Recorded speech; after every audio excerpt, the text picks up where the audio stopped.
What's going on, guys? Teddy Baldassarre here. So today we're going to be looking at a watch available for purchase on my website, and that's what this channel is really all about. Just taking a closer, deeper dive and reviewing watches available for purchase on the website. Also have my main channel where I cover all different watches of the industry, but full authorized dealer of all the brands that we carry. And today we're going to be looking at a Timex watch with the M79. So we're going to be taking a closer look with a review, and then at the end going over the positives and negatives of this watch and whether or not it's any good. So guys, let's take a closer look at this watch. First, looking at a rundown of the specs, we have a case size of 40 millimeters, thickness of 14.5 millimeters, lug width of 18 millimeters, lug to lug of 46.4 millimeters, water resistance of 50 meters, movement is an automatic Miyota, crystal is acrylic, and if you use promo code FIRSTORDER, you're a first-time customer of the store. Use that promo code FIRSTORDER at checkout. You can get a discount off your purchase of this watch, as well as many other select brands on the site. So in the past few years, Timex has been on a bit of a roll with new releases that are typically either digging deep within their archive and have just had a more increased focus on mechanical watches as well. One of the most recent successes was with the Timex Q. It was a watch that was designed from the brand's catalog from back in the 1970s and honestly sold very well.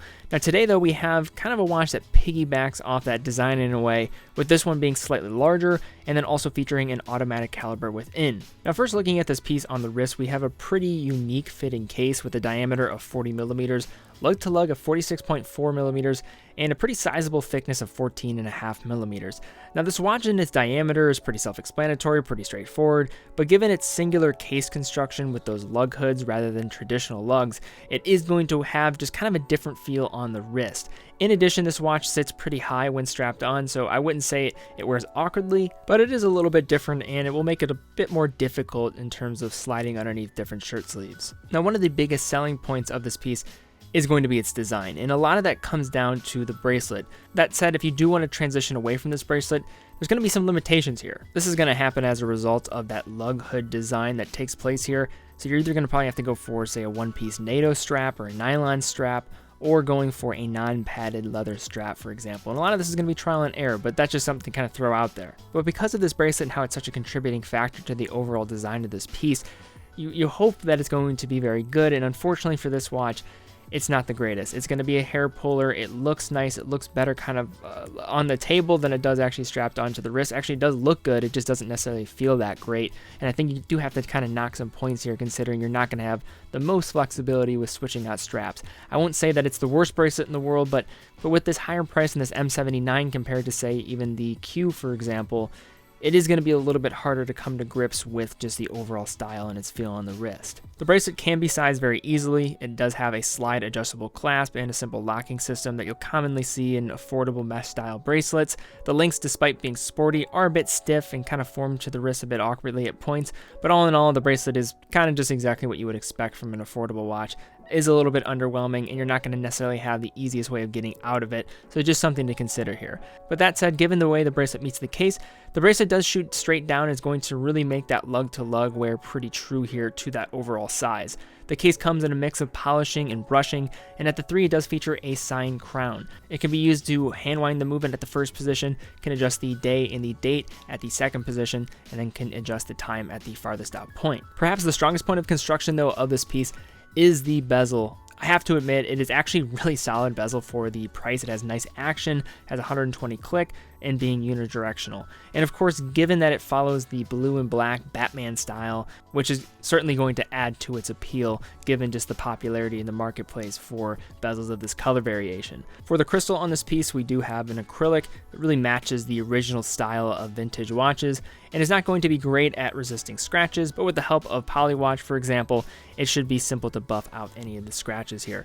Looking within the dial, we have a simple black dial surface with white minute track along the outside. Set within that are applied hour markers containing lume. At the 3 o'clock on the dial, it features an inclusion of a day and a date function outlined in a white border. At the center, we have a 3-style handset with the hour hand following kind of that Mercedes hand style, but instead the replacement of a simple T set within, and then for that second hand, coming in red. The lume, when combining the hands, the markers, and the pip on the bezel, shine decently. Don't expect Seiko Lumibright level stuff here, but certainly assists in the orientation in darker environments.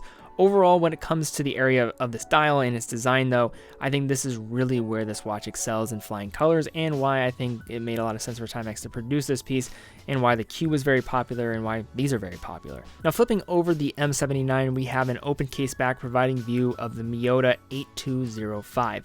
Now, Miyota is a Japanese movement manufacturer that offers some of the better entry-level options for mechanical movements on the market, with them being underneath the Citizen Watch umbrella. Now, this movement in the looks department is no looker by any means, but it is affordable and keeps decent time, all things considered, for the price.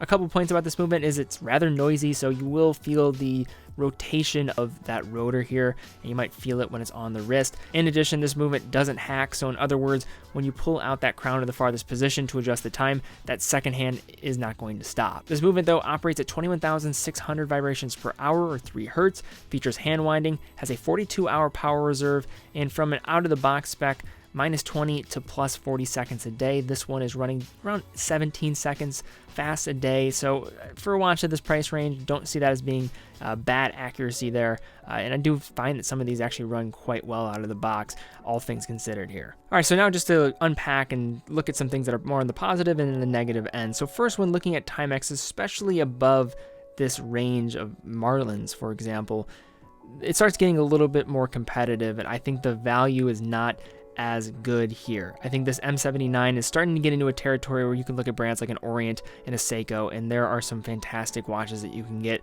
for equal or even less dollar amounts. So that's something that's going against this. In addition, I think the bracelet here is a little bit underwhelming, and I think because it's so much a part of the design here, that becomes, I think, a big barrier for this watch really being a go-to piece under $300. The movement, yes, it's not the prettiest thing to look at in the world. Yes, it doesn't feature hacking, but it is a reliable movement, all things considered. It's a Japanese Miyota movement. It is what it is. But from the other side of the aisle, I think looking outside of maybe just the watchmaker circle, or maybe the type of collector that just wants to add this to their collection as a fun piece, or just somebody that just wants something that looks great, that's really where this watch excels. And it's a fun watch to own. It's a fun watch to wear. And then also, I think it just really does look good. And for this dollar amount, Timex has, I think, really issued a cool looking watch for this range. And I think it's a well complemented piece. Is it the best value in the world?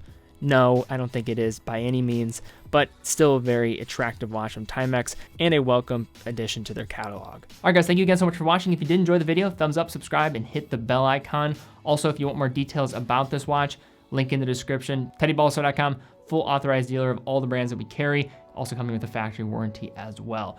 So guys, thank you again so much for watching. Be well, and I'll see you all very soon.